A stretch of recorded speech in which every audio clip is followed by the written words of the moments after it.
This is about defending democracy. This is no longer Democrats versus Republicans. What do you want your kids to believe in?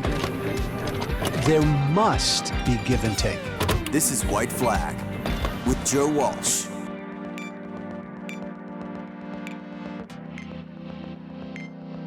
Hey, Joe Walsh here.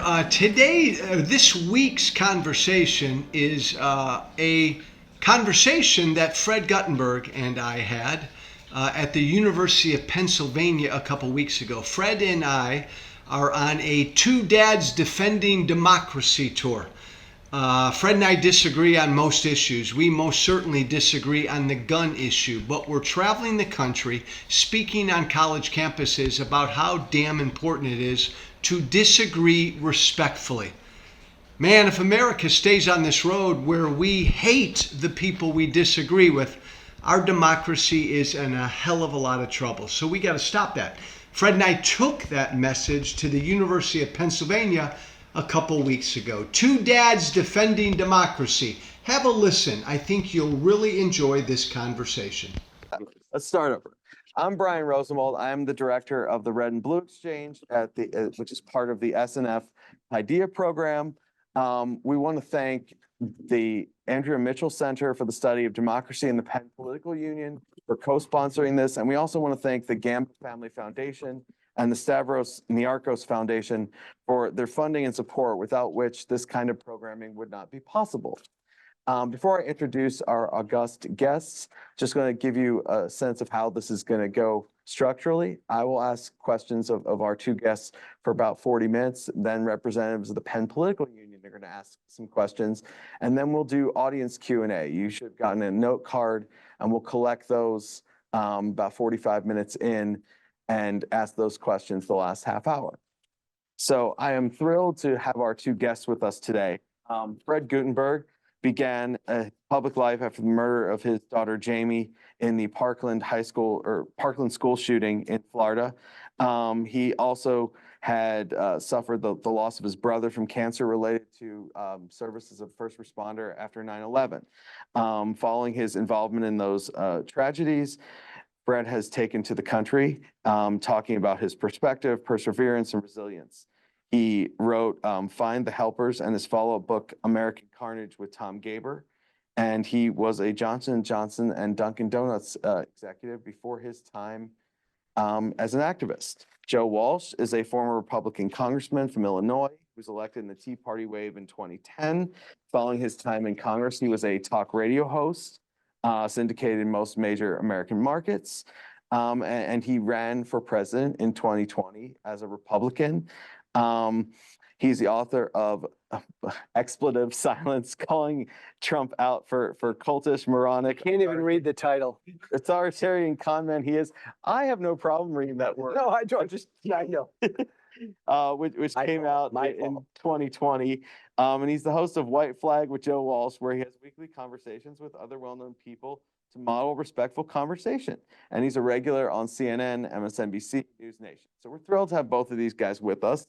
And the one reason that we are having this event with these two kind of diverse speakers is that they are friends and they have talked about issues, and that's unusual in our politics today. So I want to start with this.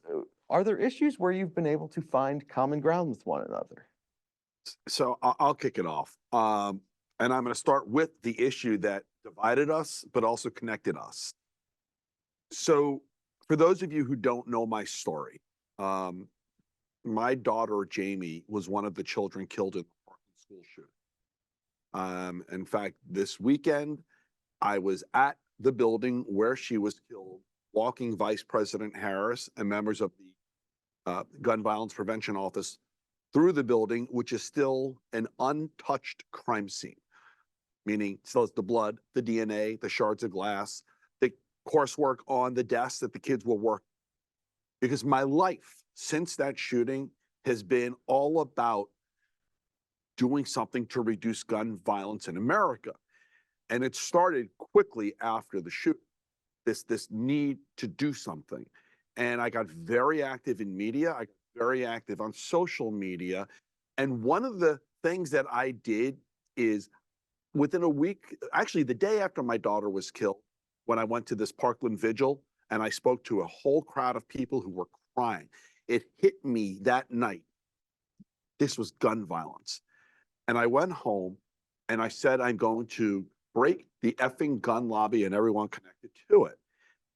Part of that meant I was going to start demonizing people who I thought were completely wrong on this issue. Hence, this guy and I Enter this guy. went at it pretty good on social media for a while. And then something happened. This Father's Day, it will be 3 years. I started this initiative, mainly a social media initiative called Dads for Gun Safety. And the reason why I was doing it is, for all you moms in the room, I didn't need to convince you to try harder, to do more. Moms were there. For all you kids in the room, after Parkland, the movement and the effort, you kids were there. The group that just wasn't stepping up was dads. And I really was bothered by it.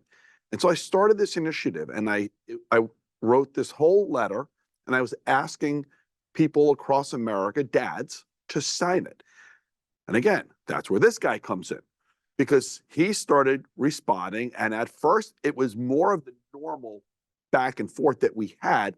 And then out of nowhere, he said, you know, I really respect the hell out of what you're trying. And that led to pleasant back and forth between us and a phone conversation. Somewhat pleasant. It was pleasant enough. And then a phone conversation. And then on a visit of mine to DC, I had an incredibly lovely dinner with you and your beautiful wife back there. And we started to realize, I kind of like you, and I won't speak for you, but yeah, you like me too.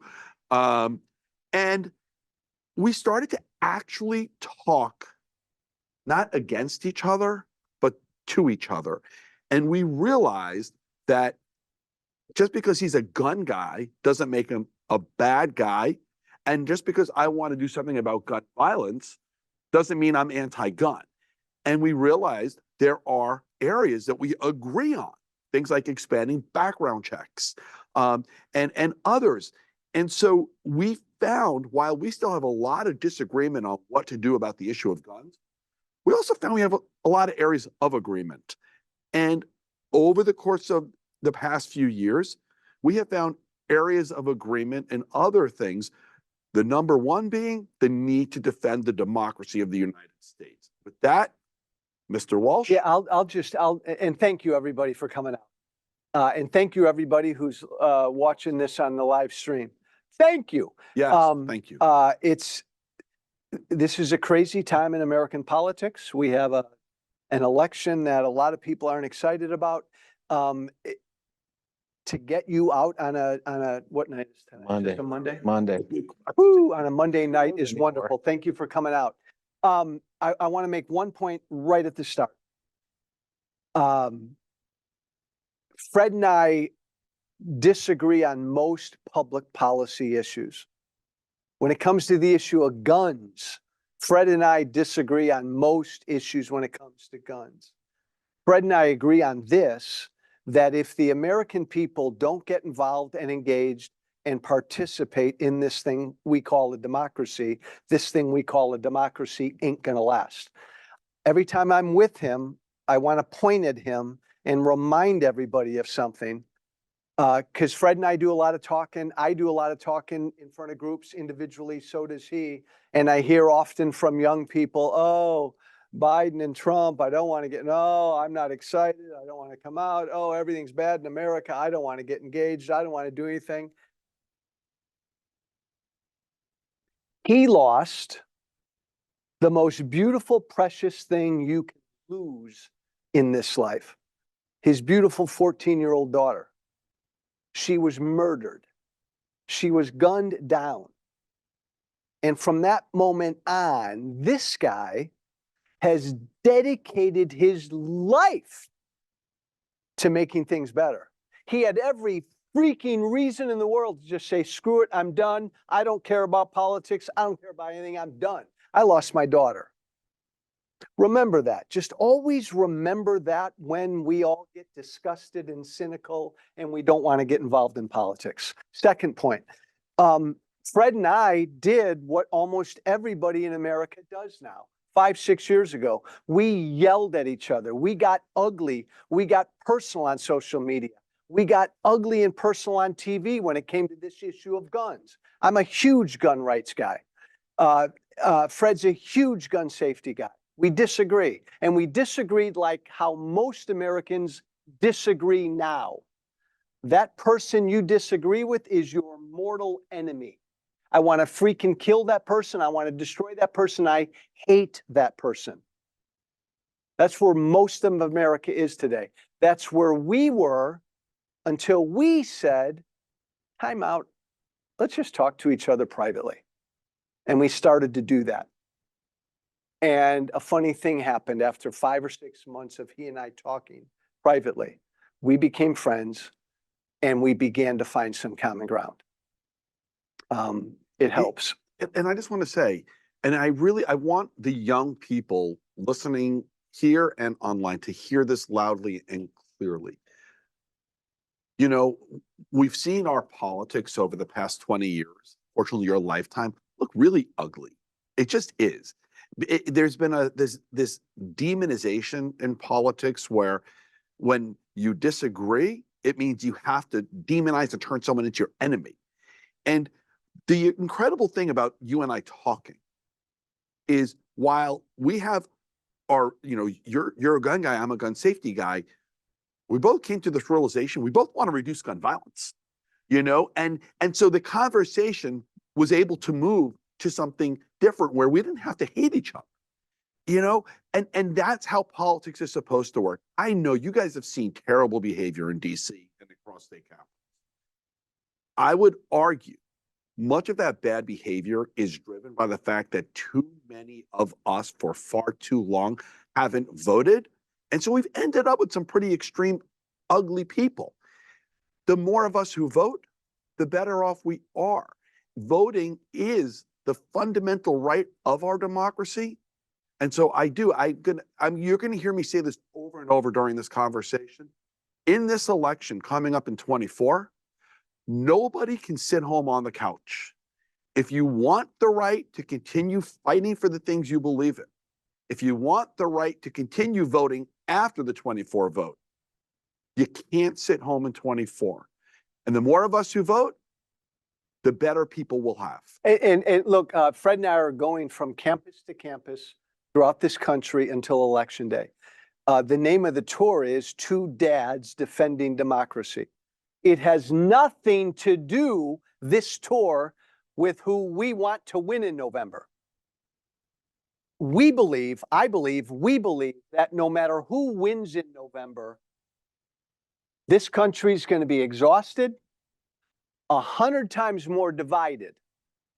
And the democracy will not last if the American people don't learn how to do what Fred and I do. We still struggle with it, but learn how to do what we've done. Disagree respectfully. Somehow we got to get there or the country's tanked. I don't care who the president is. Are there issues where your dialogue has kind of led you to feel like, oh, you know, I had a misconception about the people with whom I disagreed? Hell yes. I believed in my head and my heart that he right there wanted to take away my guns. Understand something. I'm a former Tea Party congressman. I'm still a proud Tea Party guy. He's a sincere, committed Democrat. I was convinced when I first ran into him that he was coming for my guns. And I believed that, Brian, until I listened. I began to listen to him. And I was convinced you wanted to do absolutely nothing to stop the next act of gun violence and to save a life until we spoke. And I'll never forget sitting and listening to you on background checks and saying to you, I kind of feel like you might go further than I would. You know? Baloney. So, Kind of. One other important point. I was part of the Tea Party wave that helped kind of to elect Donald Trump. I voted for Trump in 16. If you Google Joe Walsh, you're gonna look at it like this. I was a really divisive guy. Oh, he was. It was bad. Well, you don't have to exaggerate, Fred. I was really divisive. I made up my mind 5, 6 years ago. I can't go down that road anymore. It's a bad road to be on. So that's part of what drove me to reach out to people who disagreed with me on issues. The gun issue is a big issue for me. I reached out to about 6 to 7 gun control, gun safety activists. 5 of the 6 or 7, when I reached out to them privately, gave me the middle finger and said, "Get lost, Walsh. You're a crazy Tea Party gun guy." He's the only one who didn't say get lost.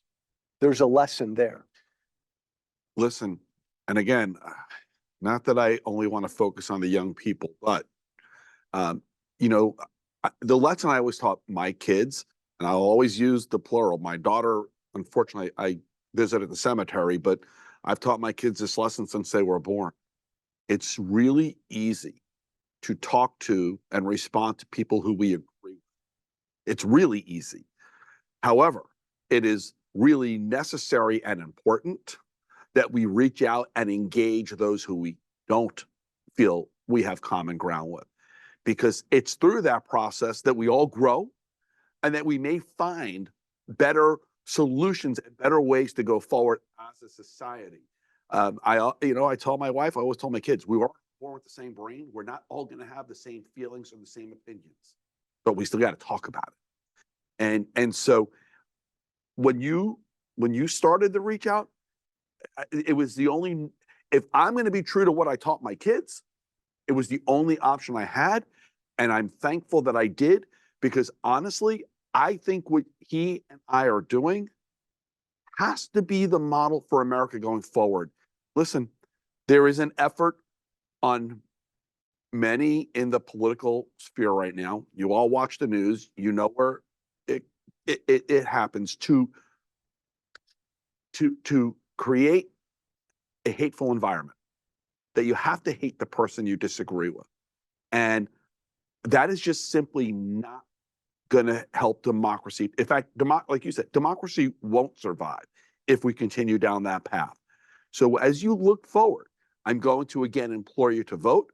I'm going to implore you to pay attention to those who really fundamentally support democracy going forward, those who understand the concept of decency and civility towards your fellow person.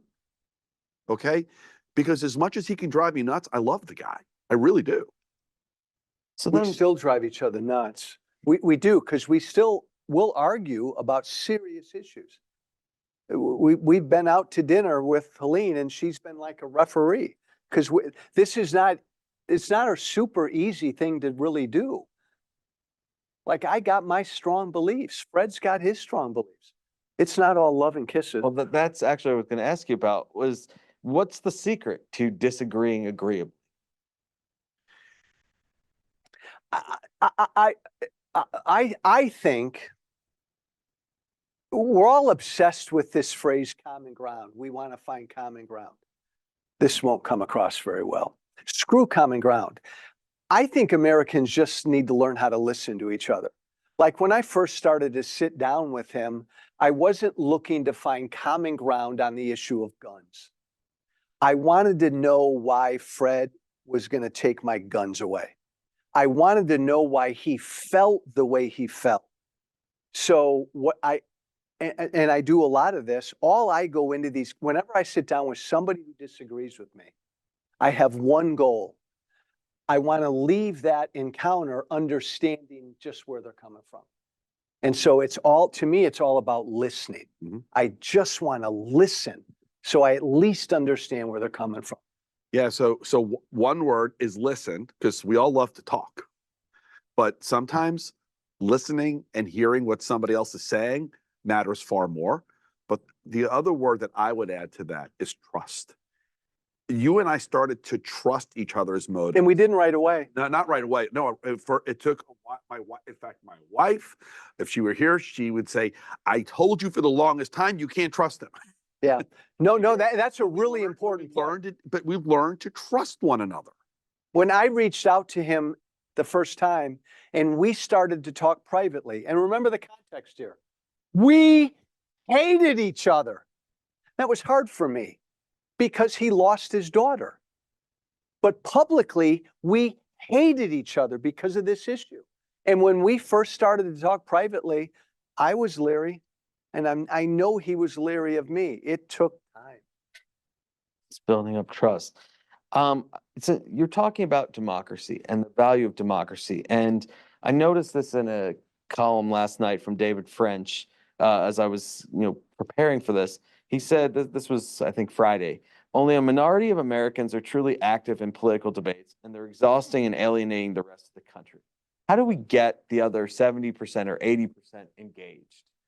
Oh, I love that question. I disagree with the premise, but I'm a dark Irishman. I think, You go first. yeah, I think it's more than 20%. I think, can I poll? This is not a typical crowd, but I want to poll this group of people.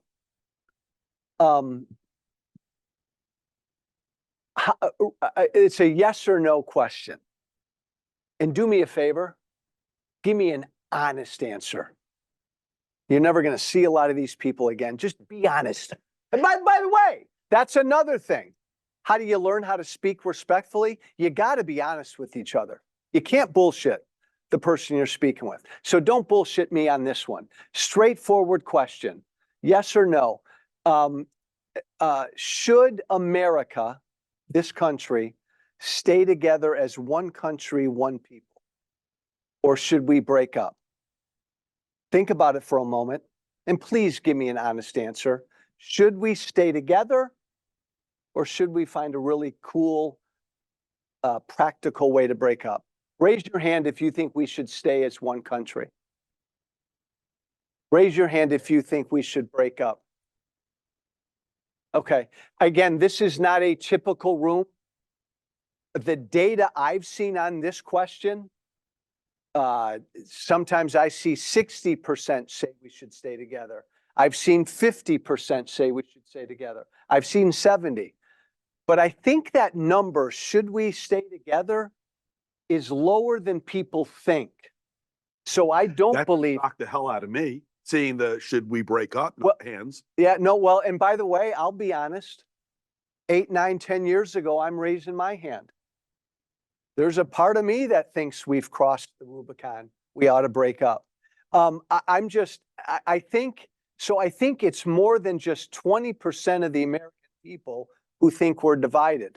I think we're a lot more divided than people think. Go ahead, Fred. Yeah, I think it's more than 20%. I wouldn't call it anywhere close to a majority. You don't. I think it's between 30 and 40%. And the problem is, I think the minority is far more aggressive in their point of view. They're far louder. They dominate the airwaves, and they influence this notion of division and we hate each other. Okay. And that comes from, while it's a large number of people, it is a minority. I mean, just this weekend. Okay. So for the past 10 months, we've been walking elected Republicans and Democrats, FBI, Secret Service, law enforcement, administrators through the building where my daughter was killed, all in the hope and effort of teaching people what happened, what we can do, not just from a policy standpoint, but from the way we construct buildings and schools. And this weekend, as I told you, the vice president came. She wasn't the first person we walked through. She was actually the last.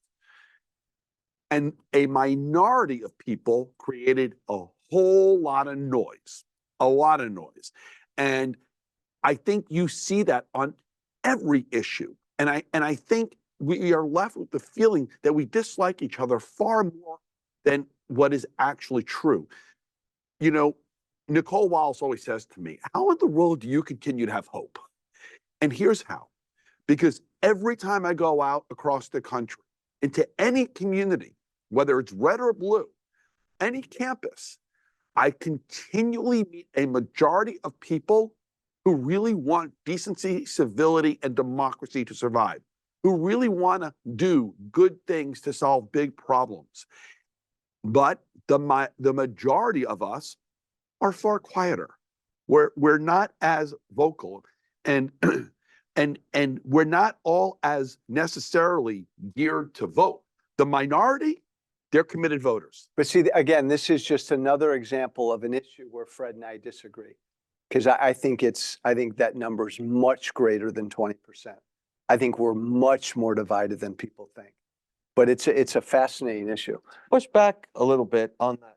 There are a lot of issues, from reproductive rights to background checks to some of the immigration and border issues, where we see polling shows 65, 70% of Americans, Background checks, it's over 85%. 85%. So you have these huge majorities, and yet the politicians dig in their heels, nothing gets done. We don't actually accomplish anything. And by the way, these majorities are not always on the same political side. Yep. Sometimes they're on the left side of the issue. Sometimes they're on the right side of the issue. It doesn't really matter. How do we get the politicians to be more responsive when vast majorities of Americans- I'll say this as a former politician. It won't happen till the American people show their politicians that they're not as divided as our politicians think we are. As a former Republican congressman, I was incentivized to be as extreme as I could. That's how I won a primary. Same thing goes on with the Democratic Party. If you are running in a Democratic primary, the more extreme you are, the better chance you have to win a Democratic primary. I was a conservative talk radio host. I was on Fox News. The more extreme I was, the more popular I was. Politicians are incentivized to be divisive and extreme on both sides, and our people in the media are as well, because they think that's what the audience wants. After the Parkland shooting in the 2018 election, we fired a bunch of people in the House and the Senate who had NRA ratings, who were very divisive and who were very aggressive on the issue of guns in Congress. And in 20, we elected a president and a Senate, and we had, we again were able to fire people who were not wanting to do anything about this issue. When you fire candidates and you hire others who feel differently, you create a platform for change. And in fact, we were able to pass in a bipartisan way the Safer Communities Act.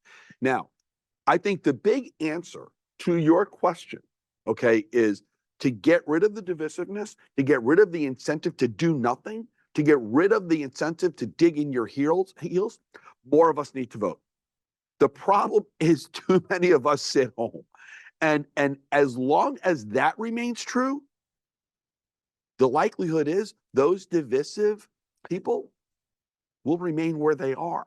But if more of us vote, we will be able to moderate those influences and actually bring back good behavior. Yeah. Fred's right. Yes, I am. Fred's right, but I say this as someone who was in Congress and as someone who was in the media world. If you want to get elected right now, You gotta go through a primary. there ain't a lot of real estate right there in the middle. Like, I want to be you know what? Send me to Congress. If I ran as a Republican or a Democrat, send me to Congress, and doggone it, I'm going to sit there. I'm going to reach across the aisle. I'm going to try to find common ground with Republicans, or if I'm a Republican, I'm going to try to find common ground with those good Democrats. Good luck right now trying to win a primary with that message. If I want a TV show, look, Kate, I know a lot of you young people don't watch cable news. Good on you. But look who does really well on cable news right now. The most crazy people way over there on Fox, and the most crazy left people way over on MSNBC. Who struggles? CNN in the middle, trying to be kind of in the middle, both sides. Nobody wants that right now. I think you do, but don't blame the politicians and don't blame Fox News and MSNBC. They're giving you what they think we want. Until the American people say, I don't want the extreme shit, I want a reasonable voice in the But middle, you're again, not going to it get it. goes back to voting because in a Not just voting. primary, again, who votes? It's not a majority of either party in a primary voting, but if the majority of people who consider themselves Democrat or Republican voted in primaries as well, I think that will be a moderating influence on what we get. But people don't vote. And it goes to what you watch. It's voting, but it also goes. Fox's ratings are gangbusters. MSNBC's ratings are gangbusters. CNN, if you people in the wanna middle, not see- so much. Listen, I think 24 is the election where we either break the fever or we're in for some real ugliness. And the way to break the fever is to have record turnout voting unlike anything this country has ever seen. And if we have it, and politicians have no choice but to react to that, I think we still have the chance to turn the corner and get back to a place where democracy functions for most of us in a better way than it has been. But we better vote. But last thing I'll say, Brian, and I know we're like a filibuster in here. Hey, what happened to our moderator? Just a 5 plan up here. No matter who wins in November, it's on us to keep this thing going. And I hear from so many young people that they're afraid to do what Fred and I have done. Like it's hard, even privately, Brian, it's hard privately to sit down with somebody you disagree with and really talk about an issue like guns or abortion or the climate or whatever. And so I find, especially with young people, they're afraid to even engage because it's hard. And it can get uncomfortable. What Fred and I do, even privately, can be uncomfortable. You got to get over that. We got to get over that. You can't be afraid to engage with people you disagree with. With that kind of ringing endorsement, I want to actually get into some of those issues. In fact, the issues you just mentioned. Now watch, we'll probably get in a fight. But let's start with the issue that is so important to both of you. How do we address gun violence in this country when we consider it's certainly not something the rest of the world deals with?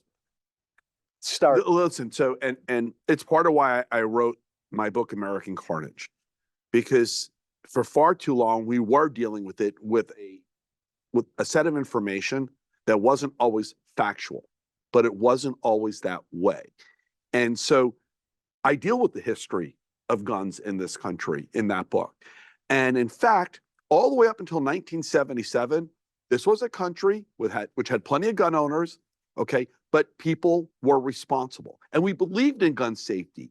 We as a country were a country that passed laws to deal with gun violence, that promoted gun safety. I'll give you an example. Just last year, you all might have heard of the Second Amendment Bruen Supreme Court case. The Bruen case didn't overturn some new radical law that people were disagreeing over. It went after a law that was over 100 years old, okay? Because we always passed gun safety laws in America. In 1977, the NRA shifted under the leadership of this guy by the name of Harlan Carter, who, by the way, nobody knew it at the time, was a convicted murderer, but he changed a vowel in his name. And Harlan started pushing the NRA away from being a safety organization into a political organization to start to counter what was a decline in gun sales at the time. And through the 80s, started funding BS science, started also investing in political work, and you really started to see the ramifications of that in the 90s. It wasn't until after 2000 that laws started to get passed. Now, you've all heard we shouldn't pass any new laws around guns. We don't need new laws. We need to enforce the laws on the books. New laws started to get passed. In fact, the very first one was in 2005, called Stand Your Ground. And then we started to see things like permitless carry and open carry. The laws getting passed weren't pro-safety. Now, it was the laws that the gun lobby wanted. And here's the result of that. In 20 years, and I use 20 years because my daughter should be 20. You're all probably right around 20. 20 years ago, You had 200 million weapons in America. Now you're over 400 million plus ghost. So you went from having far less weapons than people to having far more weapons than people. 20 years ago, AR-15 sales were less than 2% of all guns sold. Now they're over 25% of all guns. And I give you this information because it is imperative that we get back to helping America understand the truth. We've always been a country of gun owners. We've almost always in our history been a country that respected gun safety and responsible gun ownership. And we are now in a place where, because of what we've done in the past, called 25 years, that we do have 400 million weapons in America. So the conversation is no longer about, what are we going to do with preventing gun violence? We now have to have a serious conversation about, we have over 400 million weapons in this country. What are we going to do to ensure they're not ending up in the hands of the wrong people? So, and again, Fred and I have a much, much different take on the history of this issue, but we're not going to get into that now. What do we do about gun violence in this country right now? Here's what we know. This is look, I'm a big gun guy. This is a uniquely American problem, right? We have more guns than any other country in the world. By the way, that ain't changing. That ain't changing no matter what Fred does. 400 million guns now. In 7 years, there'll be clear. I never said that we should just go take all. Agreed. I'm just saying that number 400 will continue to rise. We have a thing called the Second Amendment that the rest of the world doesn't have.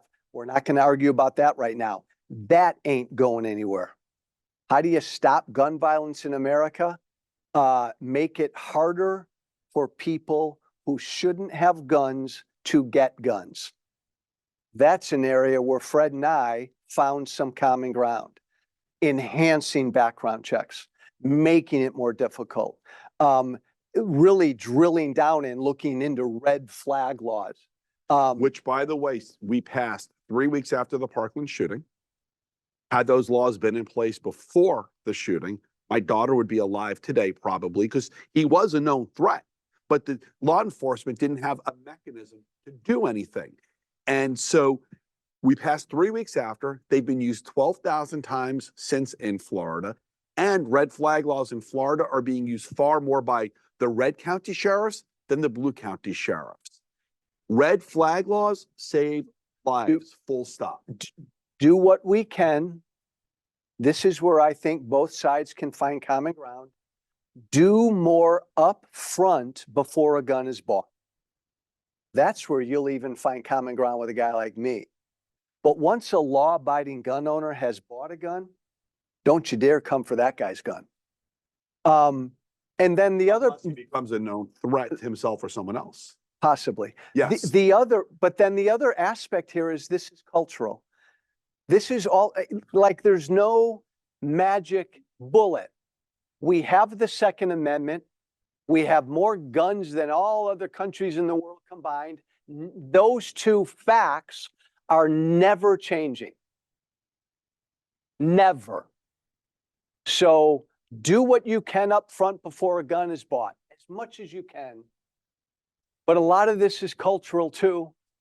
The vast majority of gun violence committed in this country is committed by criminals who have no business having a gun to begin with. We hear about the horrific mass shootings in every city and every rural community in this country. There are shootings every single day by people who are not law-abiding gun owners. I agree with Fred that the NRA and gun lobbying groups have tried to make owning guns more cool. And that's done great damage. Now we see members of Congress who on their Christmas cards, Which is moronic. show cards of them and their families holding firearms.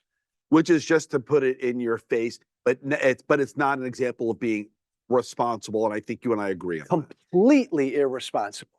Yeah. We've made it too cool. We've gone way too far down that road. We've made guns too cool. But you know, only 50, 40, 50, 60, 70 years ago in this country, high school kids in most parts of this country drive to school with a shotgun or a rifle in the back of their pickup truck or the trunk of their car. And they'd take marksmanship class in high school. Couldn't fathom that now. So it is guns, but something else in America has changed. Both Well, sides need to recognize that. You want, if you're gonna go back 50 years ago, you're talking a time when there was 100 million guns. We're now over 400 million. So, Right, so right, there right. has- so there has been a big change. And back then there was a sincere emphasis on responsible, safe ownership that doesn't exist now because guns, there's just far too many in far too many hands. I think background checks, and he and I agree on this, must be enhanced. Loopholes must be closed. Private shows and other methods. We need to know who is getting these guns. I do believe red flag laws should be the law of the land with due process. Yeah. Is there anybody who doesn't know what a red flag law is? A red flag law is where if you believe your brother or uncle is a threat, he owns a gun and he's a threat to himself or others, you and or law enforcement can come, take that person's guns, and then that person has the ability to go to court and to try to make the case that he or she is not a danger to himself or others. Family members and law enforcement, they're called red flag laws. You can temporarily get the gun to make sure that person isn't a threat. It's a really interesting reform, but Fred's right. Due process. That person who bought that gun legally has a constitutional right that you don't want to step over. But And these are that's where interesting the laws. Florida law, which implemented a due process component, has been very successful. What surprised me is this state right here is not one of the 21 states that has a red flag law. And I was just with Governor Shapiro for a good part of the day. It actually has just made it through the House, the Senate. It's a bigger climb because it's Republican dominated, but he's working hard at it. It's part of why I was with him today. But this state should have red flag. Every state should. Okay, they save lives. We are now in a country of over 400 million weapons, and as much as Joe thinks this is a good thing, you know, it is hard to remove them from people, even when they are a known threat. So we have to get better about identifying who's a threat, okay? Because the reality is we can no longer ignore threats when someone has a firearm. They may just like, and there are extremes on both sides. There are extremes on my gun side. There are people on the I can't stand gun side who would love to get rid of all the guns and who would love to repeal the Second Amendment. You say, what can we do? None of that stuff will ever happen in this country. No right in this country is universal. Every right, my free speech rights are limited. Every single right has certain limits on it. The Second Amendment has limits. We need to argue about what those limits are, debate what those limits are. But you're not getting rid of guns and you're not getting rid of the Second Amendment. That's one of the big myths What? that I challenge. The desire to reduce gun violence as part of the conversation in the real world doesn't involve a suggestion that we go and take away everybody's gun. No, but Fred, you would There are acknowledge, individuals- I know that, but I'm saying there are extreme voices. on Yeah, that side. but they're not creating policy. I know that. That's what, It's not in the real world. agreed, but I'm saying that those voices in leadership reflect both extremes. There are people on the left who do want to do away with the Second Amendment. I'm just saying, if you want to find common ground, that's not And where there to are go. people on the right who want to pretend there are zero limits. Zero limits at all. Yeah, neither extreme. I want to ask some follow-up questions, but to try to keep the program moving along, I want to turn things over first to some student leaders members Sure, from the Penn Political Union who are going to ask you guys questions for about 20 minutes. sure. So Mika, Hi, Mika. Hi. Hello. I don't know if this like work. can't I don't hear a think word that's you're on. saying.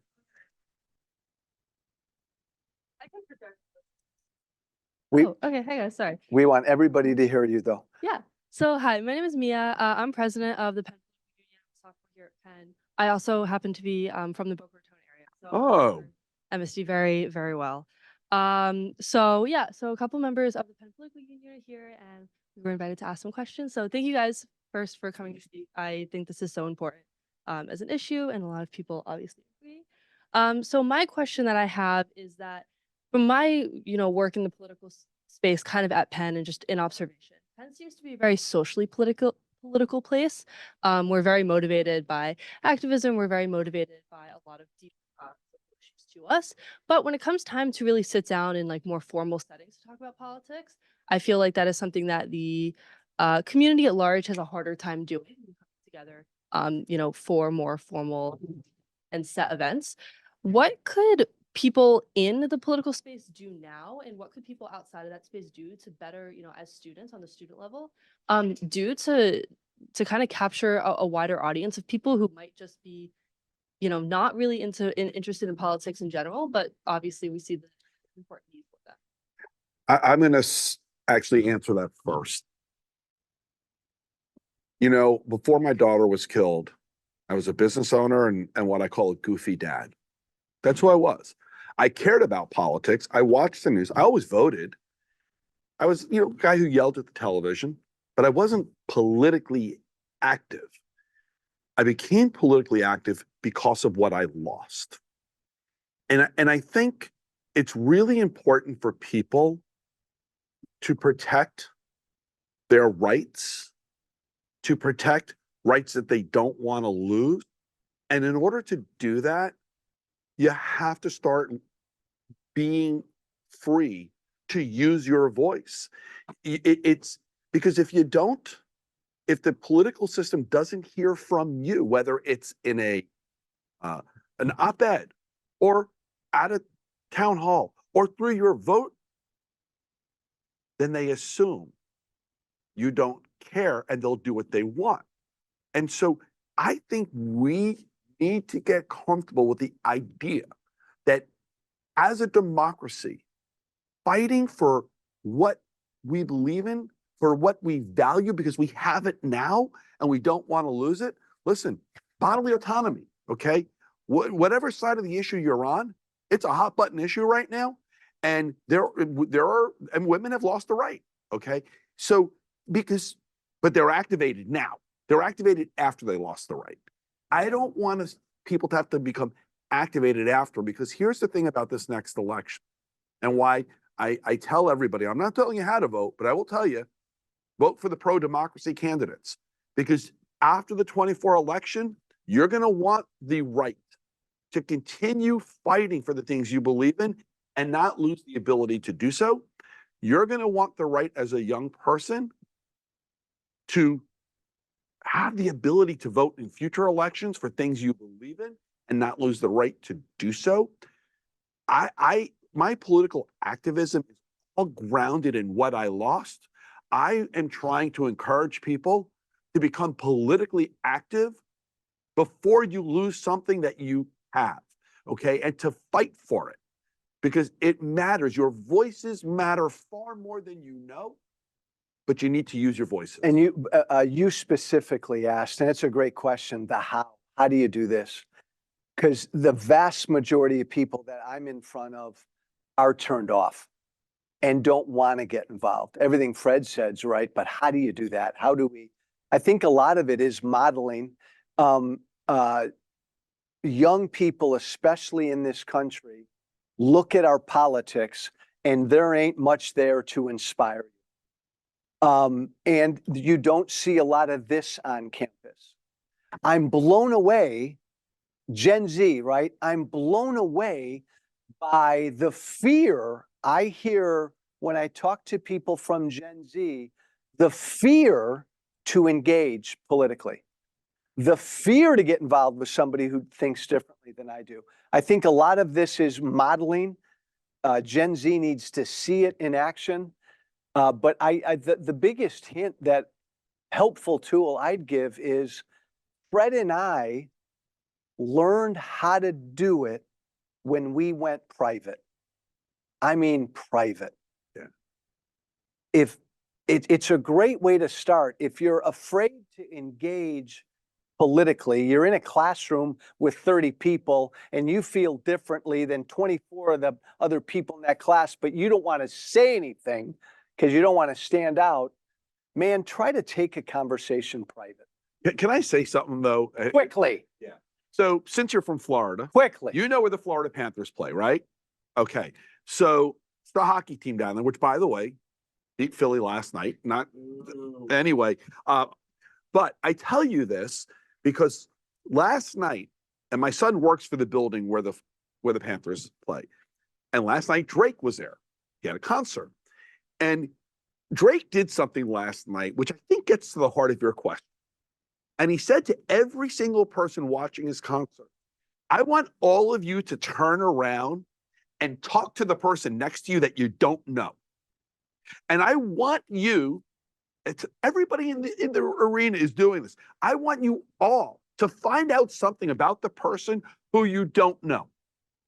He goes, I'm going to give you all a minute to do this. And like literally this entire building of people is turning around to someone they don't know to learn. Let's start talking to each other again. I'm gonna impose a rule on both of us because we want to get to as many questions as we can. Let's you and I keep our answers done. short, concise, Done. brief. Go. Next. Mark, I'm a member of the. Speak up. Sure. I kind of want to talk about instances that you want to promote dialogue. You have perhaps a contentious issue that has caused a lot of trauma, and maybe having that dialogue may cause anxiety, that uncomfortableness with that conversation. How do you facilitate a dialogue in that way? With one person or with a group, or what's the setting? Like there's one person that. It could be one person or it could be multiple, either or. I just think more in general when you want to promote like conversations like this between multiple people.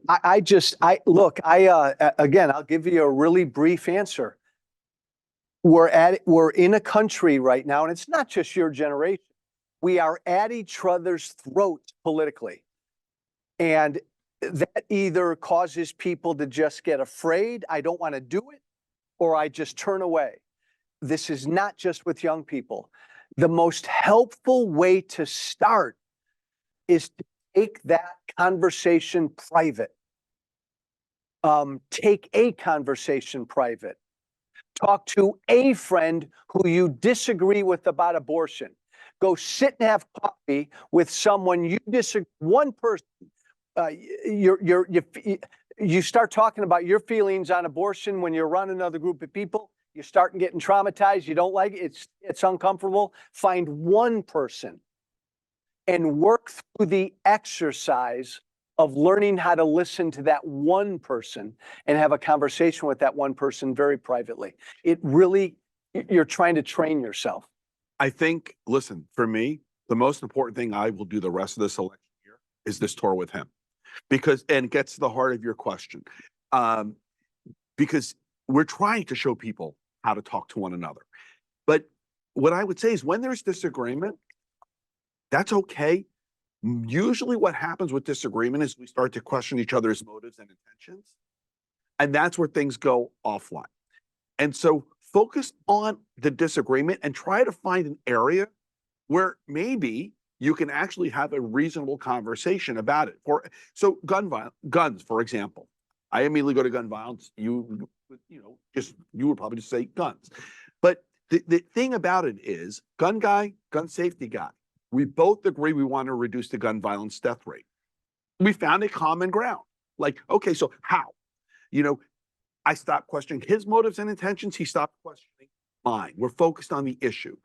I think when we question people's motives and intentions just because they have a different opinion, it sets a foundation for conflict. But If we don't, then it sets the foundation for trust. Fred, by the way, I'll filibuster here because Fred makes a great point. Always focus on the issue, not the person. Always focus on the issue, not the person. Brian, do I need to watch my language? Fuck it. I mean this. Helene, do something about him. No, I mean this. Don't be afraid. I had a young Gen Z. She's a freshman at the University of Delaware. Brilliant young lady. I had her on my podcast, White Flag with Joe Walsh, last week. And she made a really interesting point. She said, Fred, that Gen Z is afraid to make moral judgments or moral distinctions. Our generation, man, we jump in. We have no problem making moral distinctions. We are talking about what's going on in Gaza right now. No, where I come from, it's easy. Israel good, Hamas evil. They are done. What's next? But even that issue, and then we had a respectful conversation about it. Gen Z is hesitant to make that kind of moral distinction. Don't be afraid. I'm going to be dead in 20 to 30 years. Fred's gonna be a little behind me. I keep telling my son I got another 15 years. You wanna turn this country around? It's your generation. It's not ours. Get off your ass. Don't be afraid.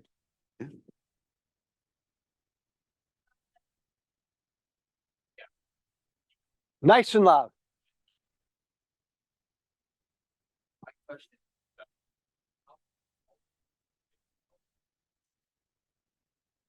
Systems that allow for that.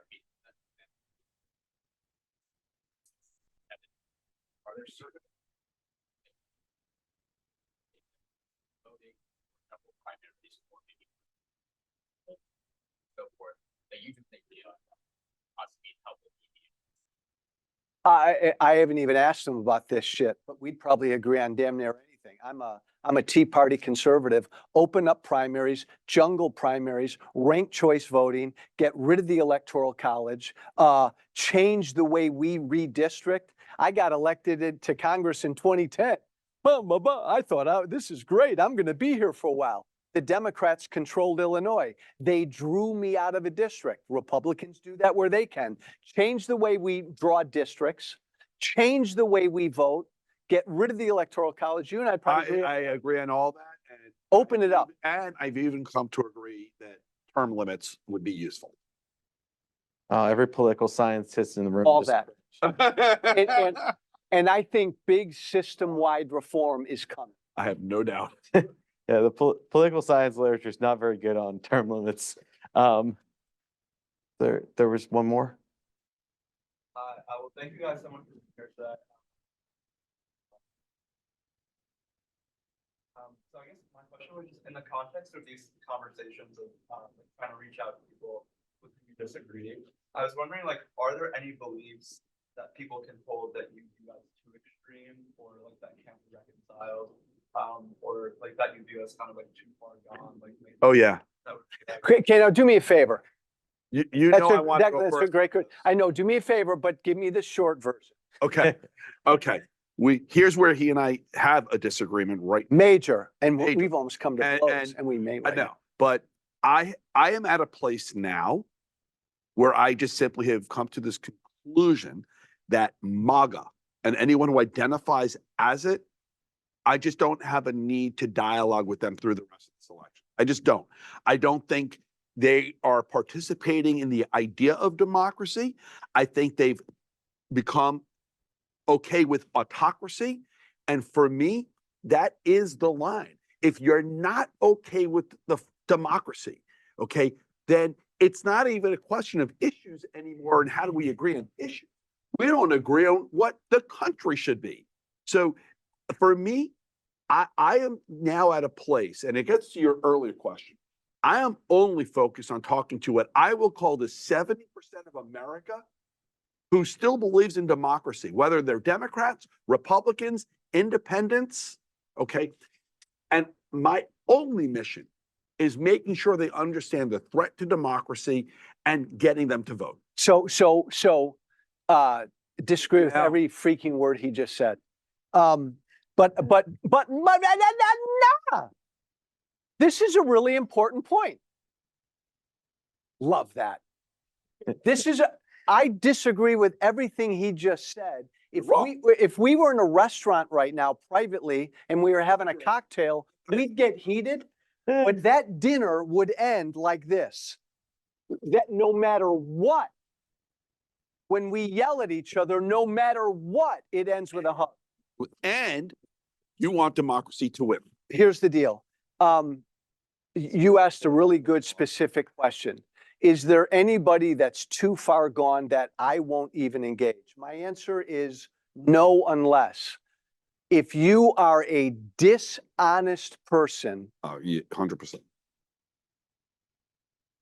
I can't engage that. But if you're an honest person and I don't care what your views or issues are. I come from MAGA. I come from the right. I'm a former Trump supporter. I don't believe there's anybody in this country politically who's unreachable. I talk to these folks every day. Unless you're a dishonest broker, there's no view that's too extreme for me to engage with someone. But to be clear, and I agree with you on the honesty part, it's if I can't trust you because you lie, whether you don't tell me the truth or you don't tell the country the truth, a lie is a lie, then there's no ability to bridge that gap. The thing about MAGA, I'm not saying I've permanently written them off. I'm saying between now and the 24 election, there's only a certain amount of time, and I believe, rightly or wrongly, they are only going to vote one way. I don't think I can move them. So I want to focus on the part of the country that it still is deciding, should I vote or not? But there shouldn't be anyone on an issue that you're afraid to deal with as long as they really believe in that issue. Like I got firm beliefs on every issue you can think of. I will sit down with the polar opposite of me on any belief, and Fred would too, as long as I know they're honest brokers. One quick example, Chris Cuomo interviewed Tucker Carlson a couple weeks ago. What the fuck?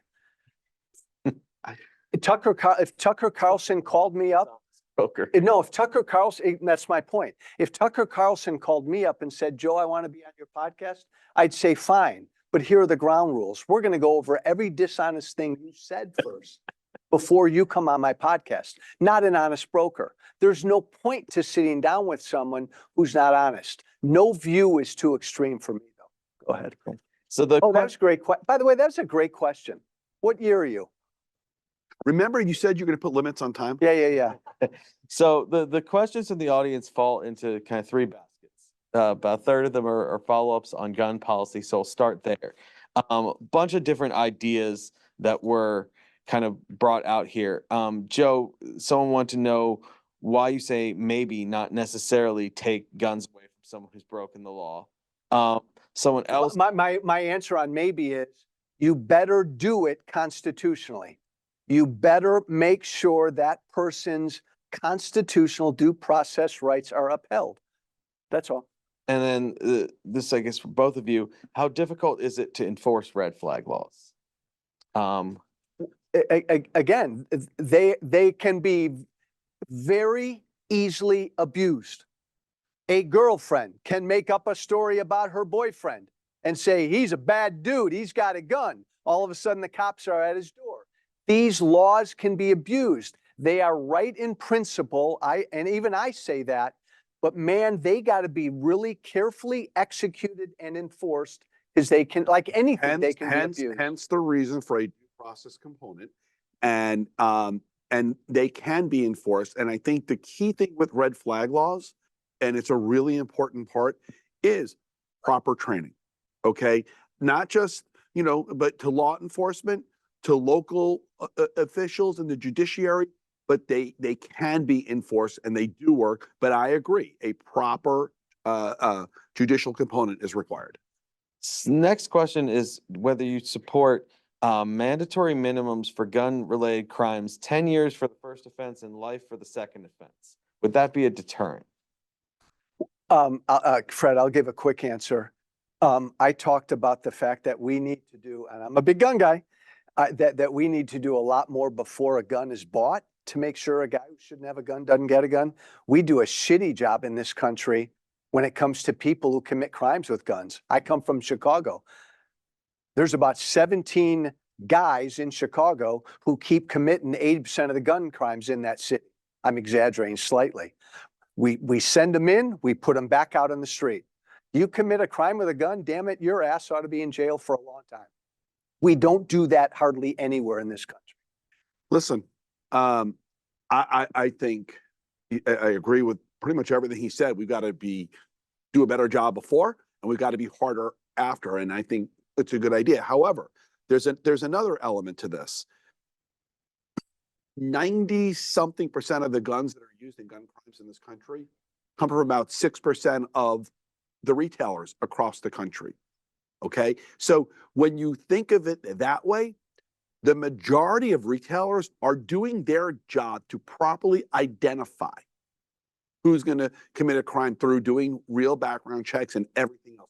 There are bad actors in the retail industry as well.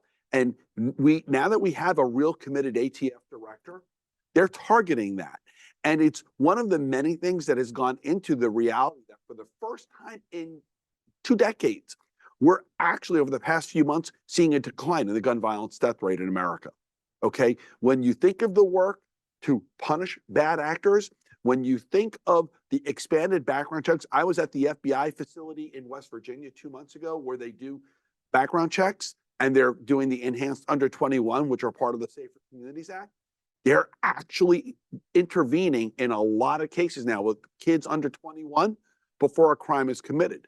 Joe and I disagree on raising the age to 21. I don't think you disagree with me on the enhanced background checks. I think they're a good tool.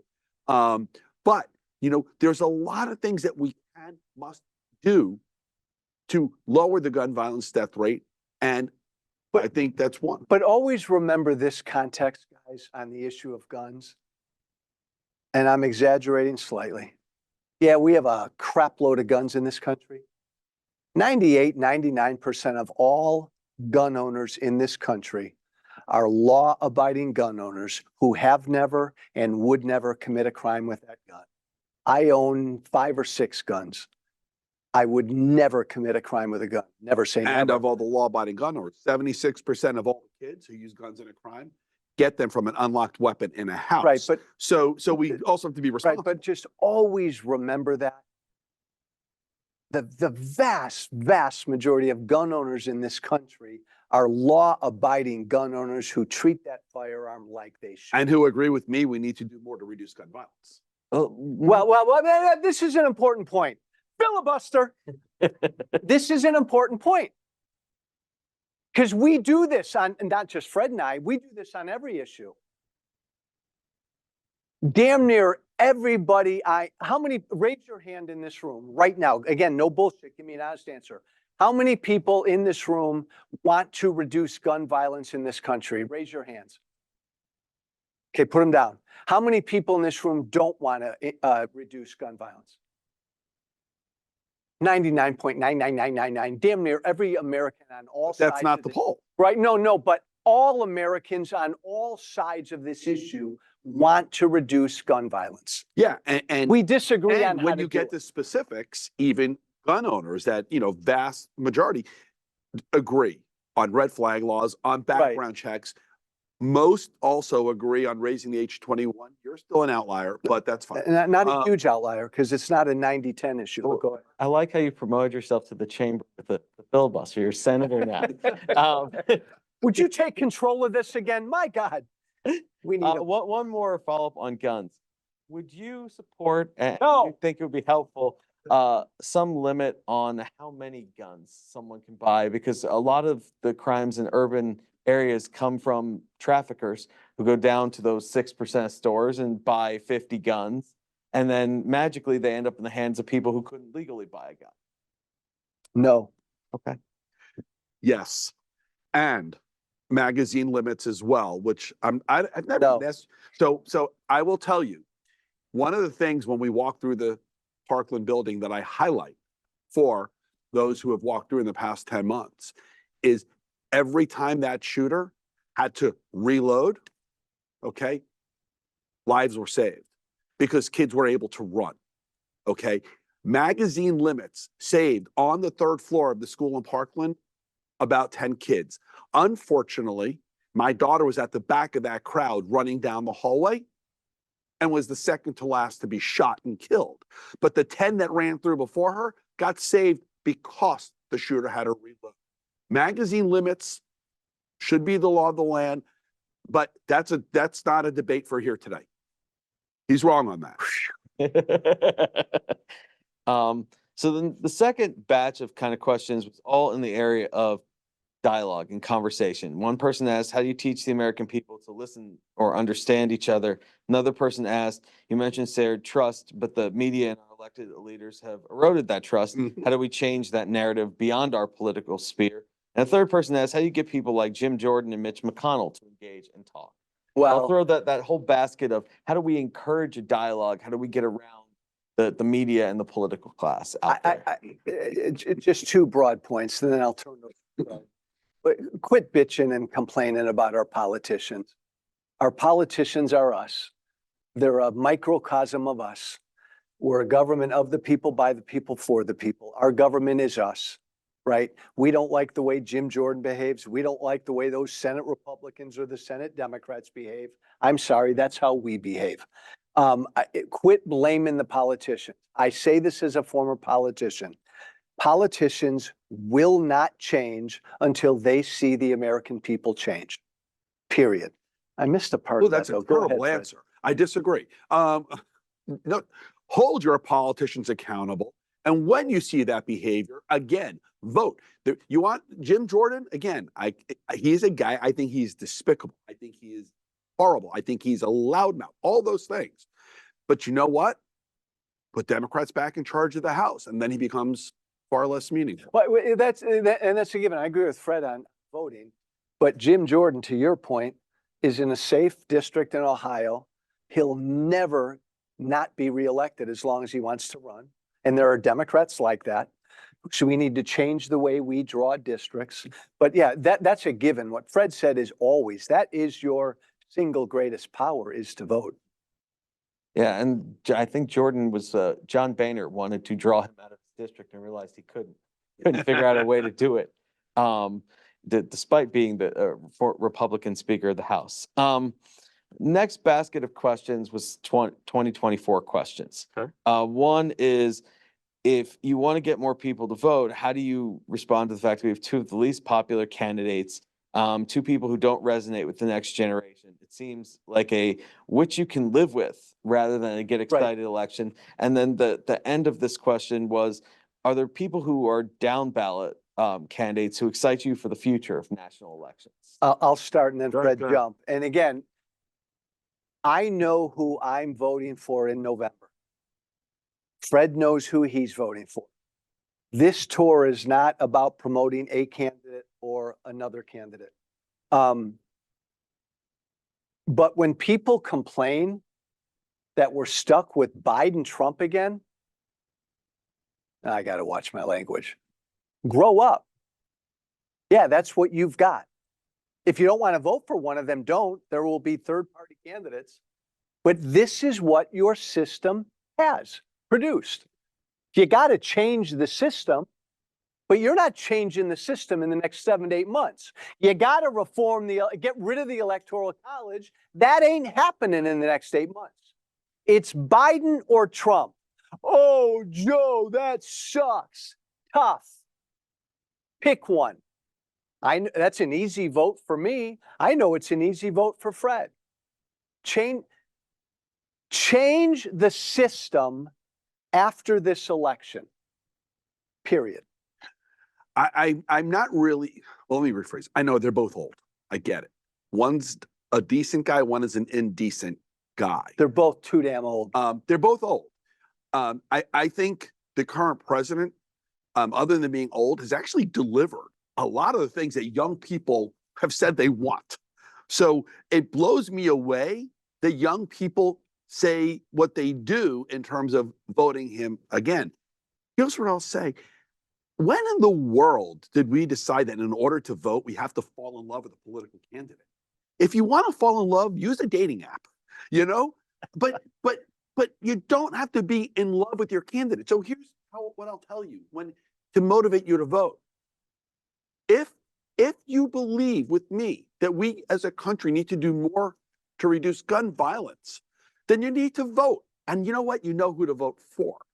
If you agree with me, No that campaign speeches. Be careful. hush, that we Be as careful. a country should sustain our democracy, then you know how to vote and you know who to vote for. If you agree with me that women should have a right to control their own body, then you know how to vote, you know who to vote for. If you agree with me that you want to protect the environment, then you know how to vote and you know who to vote for. Stop. You don't need to be in love. Stop. Hush. You No, don't need come to on, be in Fred. love. Come on, That's Fred. a dating app, but you need Come to on, vote. come on, come on. So Bottom line is vote. let me ask a follow-up since Fred just answered it. Question from online. Which of the two candidates for presidency is best for democracy going forward? You be quiet for 1 second. I mean, he already gave us his. Well, yeah, we know. Look, this isn't difficult. It's easy. This isn't difficult. In the entire history of this 248 some year experiment, a country we all love, only one American president has lost an election, refused to concede, refused to participate in the peaceful transfer of power, and then, and this is hard to even say now, and then that one president tried to overthrow an American election. That's only happened once. Our elections are the heartbeat of our democracy. You get rid of elections, the democracy's done. We know which of these two candidates is a threat to our democracy. End of story. And listen, I'll say something else. Joe and I both actually, as part of our democracy, believe it can't just be a one-party system. We believe there should be another party or more. We totally, but right now, there is only one party that supports the idea of the democracy. Only one. And so I believe I'll call them the non-democracy party needs to be annihilated. So the reasonable people whose voices are now muted in that party or are leaving that party can come back and we can get back to governing in a two-party system. And by the way, go ahead. I believe if it wasn't clear to you, the country, I'll say to you what I wrote on a tweet not long ago. This country survives 4 more years with President Biden. It does not survive with But Trump. and 2 quick points, guys. And again, this tour never gets partisan. 2 quick points. What I just said there, would you really think about it, please? This has never happened before. This is like the deal we all have with each other, right? We fucking work our asses off every 2 or 4 years for the candidate we support, right? And somebody wins and somebody loses. And I've won and I've lost. And it's hard. But we all suck it up because that's the silent agreement we all have with each other. Somebody wins and somebody loses, and we all agree to accept that result. Only once in this country's history has somebody given that the middle finger. Don't you dare overlook that. Vote. Second point Vote. I'll make is Go ahead and demonize Biden if you want. Demonize Trump. Demonize Jim Jordan. Demonize Chuck Schumer. I don't give a damn about politicians. Don't demonize supporters of these candidates. Don't do that. Don't do that. Let me ask a follow-up that kind of occurred to me while Fred was talking. It seems to me that we have an education gap in the country about how the system works and what is achievable and what isn't achievable. Some of these people angry that the president thought that he could accomplish a lot more than was practical for anyone short of a magician. And Do it's we like, need if to you don't do- give me everything I want, I won't vote for you. Yeah, Yeah, do it's just- we I need to love that do a approach. better job of explaining the old legislative process of you need 60 senators, you need, a majority in the House, that divided government's going to limit what you do. Do we need to do more education? And by the way, we have states that have their own sets Yeah, of laws that's right. that may not be exactly like what we are seeing out of DC. And then there's 100%. I'm sorry, I should know this. Do we still teach civics in our schools? No, Gina, no? Well, hello. Yeah. You're 100% right. We should. I mean, I see this all the time on Twitter of people who are furious that Joe Biden didn't do things that I could have told you the day of the election he couldn't do. It's not the way democracy works. Right. The problem is the way democracy works is with people who believe in democracy working together for the common good. When people decide they no longer care, that they just want to put the brakes on it, that's where democracy starts to break down. And so it's a great question. And We're you're not right, we should teach it. We're not nearly as informed as a people as we should be. And Joe, to kind of dovetail with that, you're talking about systemic change after 24. Mhm. So we need to explain to people, yes, we should work towards systemic change, but that's going to be a slow process. It's not going to be one election cycle. It's going to be 5, 10, however many years that you have to work for it. Yes. I think we need big change, but it's not going to happen overnight. People don't understand that. People think you can just get rid of the Electoral College like that, like Congress could vote to get rid of the Electoral College. Hello? But maybe it two-third- starts here. What gets taught in a university like this? Well, On what class you take. Like, do you teach the question you're asking about? Does that get taught in a well, way Gina, where you said in high school, are there civics courses in high school anymore that teach kids how government works? Senator, the U.S. Senator, could not name the 3 branches. Yeah. I can only assume that's a junior senator from Alabama, but This is a problem, and by the time you get to college, it's almost too late. We don't teach this And stuff in by the way, the Annenberg School here does a civic literacy survey that if you want to be depressed, take a look at that and see how few Americans can name the 3 branches of government. Yeah. So we do have an education issue. I want to take this, our moderator's prerogative, to squeeze in one more issue, but a lightning round before I get to my last question. Done. The other issue that is so important to young people is climate. How do we do something about climate when, you have vast disagreements on how to address the issue, and you have plenty of people who don't even think it is an issue? And again, Fred comes from a better place on this issue because this is an issue 8 years ago. I would have said climate change, hoax. I opened my eyes and listened and learned and grew. The 20 to 30% that believes it's a hoax needs to be educated. The people that, like any other issue, that want to work on common sense solutions need to come together and understand neither extreme is going to carry the day. You're not going to shut down the American economy because of the environment. By the way, this is a worldwide problem. Shut down our economy, it's not going to make a hill of beans. So it's finding common ground solutions like on any other issue. Listen, one of the most dangerous things that I've heard said in the past 20 years, it's a phrase I despise, but it has become reality, is when Kellyanne Conway said alternative facts. Because we now are a country where you either believe in facts or you believe in alternative facts, which, by the way, are lies, but now in this new world, they're alternative facts. And I think climate is a perfect example of that. We all see with our own eyes what's happening. We all see it.